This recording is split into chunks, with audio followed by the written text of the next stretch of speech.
नमस्कार। ये उत्तरकाशी ज़िले का हिटाणु गांव है। यहाँ से बहुत पहले लोग माइग्रेट करते थे पढ़ने के लिए, इसके लिए। अब यहाँ एक यूनिवर्सिटी है, श्रीमती मंजीरा देवी विश्वविद्यालय, और बहुत ही शानदार ये विश्वविद्यालय है और पहाड़ का पहला विश्वविद्यालय है जो यहाँ के गांव में खुला है। और यहाँ क्या क्या कोर्सेज हैं, हज़ारों बच्चियाँ पढ़ रहे हैं। यहाँ अब एक प्ले स्कूल है, एक कैंपस है एजुकेशनल एंड टेक्निकल एजुकेशन का, पहाड़ का पहला कैंपस। और आपकी मुलाकात करते हैं वाइस चांसलर डॉक्टर नेड नौटियाल से, और कि किस तरह ये पहला विश्वविद्यालय यहाँ चल रहा है, क्या समस्याएं हैं, क्या लोगों को सुविधाएं यहाँ मिल रही है, उनसे बात करते हैं। नौटियाल साहब नमस्कार। जी नमस्कार। कैसे हैं नौटियाल साहब? बहुत बढ़िया। सबसे बड़ी बधाई हो, पहला विश्वविद्यालय पहाड़ में। जी। पहाड़ जैसी समस्याएं, जी। और उसके बावजूद आपने पूरी सफल मॉडल आपने किया है। निश्चित परेशानियां हुई होगी जो पहाड़ का होता है, पहाड़ जैसी समस्याएं। क्या क्या कोर्सेज इस समय हैं, कितने बच्चे यहाँ? अभी हमारे पास 1200 स्टूडेंट हैं जी एट प्रेजेंट जी। और इस साल हम लोग विश्वविद्यालय हो गए हैं, तो आप सबको मैं बहुत बधाई देता हूँ। जी। जो पहाड़ का एक पहला विश्वविद्यालय है जी और बड़ा संघर्ष रहा 20 साल के इस सफ़र में। जी। उतार चढ़ाव कहीं आए, लेकिन संघर्ष करने का एक चुनौती थी, तो जो डटे रहे, डट के मुकाबला किया और जो है ऊपर वाले की कृपा से, दादी के आशीर्वाद से सफलता मिली। ये विश्वविद्यालय है और ये गांव छोटा, जब यहाँ ये विश्वविद्यालय नहीं था तो यहाँ हिटाणु गांव की स्थिति क्या थी? कौन यहाँ रहते थे? यहाँ का कारोबार क्या था? क्या करते थे? यहाँ की स्थिति जैसे सामान्य गांव आज उत्तराखंड के हैं, वही स्थिति थी। लोग पलायन होके जाते थे, कोई शहरों में जाते थे, कोई जो है मार्केट की जगह जाते थे। तो मेरे पिताजी जो है 32 साल जिन्होंने उच्च शिक्षा higher education Uttarkashi PG college में जो है सर्विस दी है, तो उनका ध्येय था कि मेरी माता जी ने मुझे जो है किन परिस्थितियों से पाला, पढ़ाया, लिखाया और मैं सक्षम बना। उनका मार्गदर्शन मिलता रहा, मोटिवेशन मिलता रहा कि बेटा कुछ अगर जो है अपने पाँव पे खड़े होने के बाद ऐसे बच्चों का। पिताजी मेरे 6 महीने के थे जब दादाजी हमारे एक्सपायर हो गए थे, तो एक उनके दिल में एक ललक थी कि मैं इन बच्चों के लिए, मेरे जैसे कोई कहीं अनाथ होंगे जो बाहर नहीं जा पा रहे हैं, शिक्षा दीक्षा की कमी थी, शहरों में नहीं जा पा रहे हैं। जी। तो ये सब उन्होंने बड़ा संघर्ष किया और उस ज़माने एजुकेशन की बहुत बड़ी वो थी, अभाव था, और जैसे तैसे करके उनको जो है पढ़ाया लिखाया। पढ़ने के बाद जो है मुंबई से लोग ग्रेजुएट हुए, पीएचडी हुए। इस जिले के पहले पीएचडी हैं। जी। कौन पहले पीएचडी हैं? फादर? मेरे father. Okay. Doctor Harishankar Nautiyal ji जी। तो उनका ध्येय था कि मैं पढ़ लिख लिया हूँ, लेकिन मेरा जो है क्या वो रहेगा जी इस समाज के लिए। जी। तो एक मन में उनका रहता था कि यार मैं भी जो है यहाँ के बच्चों के लिए क्या कर सकूँ। जी। तो एक तो रहा संघर्ष किया, जॉब मिली, जॉब पे जो है फिर ध्यान इस ढंग से भी नहीं रहता था कि यार मैं जॉब से अपने बच्चे और परिवार पाल सकूँगा। जी। लेकिन यहाँ की जो है हित में मैं क्या कर सकता हूँ। तो एक तो रहा, तो धीरे धीरे जो है संघर्ष करते रहे।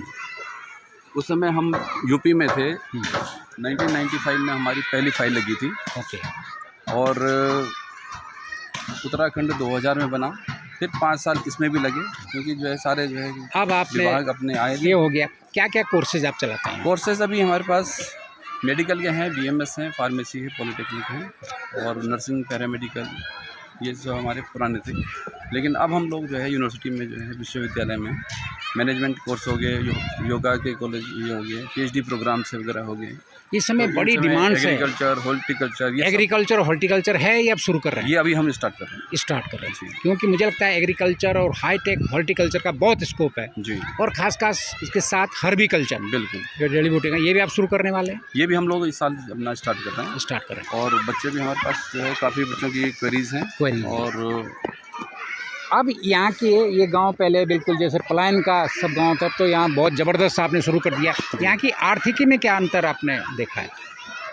आर्थिकी में जो है देखिए, जब कहीं पर जो है आना जाना लोगों का आगमन होता है तो वहाँ के लोग भी जो है जागरूक होते हैं। जागरूक होते हैं। इस समय हमारे पास ऐसा कोई राज्य नहीं है जिस राज्य का बच्चा यहाँ नहीं पढ़ रहा। यहाँ नहीं पढ़ रहा, राइट। हॉस्टल में हमारे पास सिक्किम से, मुंबई जैसे महानगर, कलकत्ता जैसे महानगर के बच्चे हमारे पास पढ़ रहे हैं। राइट। महाराष्ट्र जो है बच्चे यहाँ पर अध्ययनरत होते हैं। तो धीरे धीरे बदलाव भी आता है। उनको देख देख के जो है यहाँ के छात्र हैं, स्थानीय छात्र, वो देखकर उनको जो है अपना एम फिक्स कर रहे हैं, टारगेट फिक्स कर रहे हैं कि हमें भी जो है मेडिकल में जाना और ये भी है कि जब अंग्रेज़ों के ज़माने में पूरे जो टॉप कॉलेजेस है, स्कूल्स हैं, पहाड़ में थे, क्योंकि यहाँ का एटमॉस्फेयर, यहाँ का ये, तो क्यों नहीं टेक्निकल, और आपने इसकी शुरुआत कर दी है। मैं एक उदाहरण देना चाहता हूँ आपके माध्यम से। हमारे ही गाँव में जो है कुछ बच्चे ऐसे हैं जिन्होंने जो है यहाँ पर खच्चर चलाए हैं, खच्चरों से बजरी, सीमेंट वगैरह ये सब ढोए हैं। देखते देखते जो है उन्होंने जो है मोटिवेशन जगा, उनके अंदर जो है कुछ करने की जो है उम्र वो थी। तो यहाँ के छात्रों के संपर्क में आकर उन्होंने जो है बीएड किया। बीएड करने के बाद आज जो है वो गवर्नमेंट जॉब में है। Very good, very good. तो इन बच्चों को देखने के बाद जो यहाँ का स्थानीय छात्र है वो भी जो है कुछ ना कुछ जागरूक करने के लिए हो। यहाँ मार्केट, क्योंकि लोग किराए में रहते होंगे, मकान लोगों के हैं वो, क्योंकि पूरा एक ऑल ओवर डेवलपमेंट हो, किस तरह का हुआ है? काफ़ी लोगों में जो है सुधार आया है। काफ़ी जो है दुकानें हैं, होटलें हैं, कोई अपना पेइंग गेस्ट चला रहा है, किसी के जो है अपने कैंटीन चल रही हैं। आप कह रहे थे एक मकान एक व्यक्ति का है, वो जो है 1 लाख रुपए किराए का ले रहा है। बिल्कुल बिल्कुल, कई लोग हैं जो है खुशी होती है उनको देख के।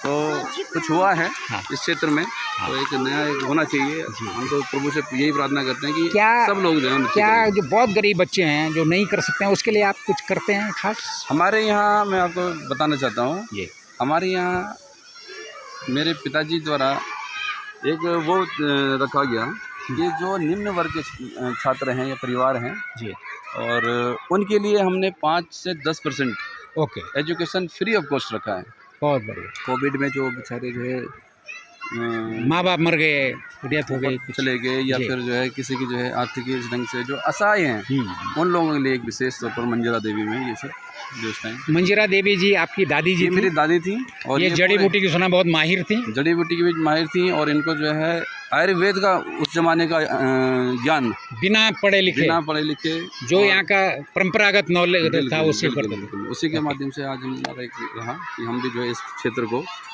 इस दिशा में लेके। चलिए, ये है युवा वाइस चांसलर और नोटियाल साहब, और पहाड़ का पहला यूनिवर्सिटी मुझे लगता है कि एक माइलस्टोन होगा पूरे पहाड़ के लिए, जिससे लोग इंस्पायर होंगे, पहाड़ में रहेंगे, पहाड़ में प्रगति करेंगे और यहीं रोज़गार पाएंगे। श्रीमती मंजिरा देवी विश्वविद्यालय उत्तरकाशी से आज इतना ही, फिर मुलाकात करेंगे अगले दौर में, फिर ऐसे हीरों से आपको बुलाएंगे। धन्यवाद।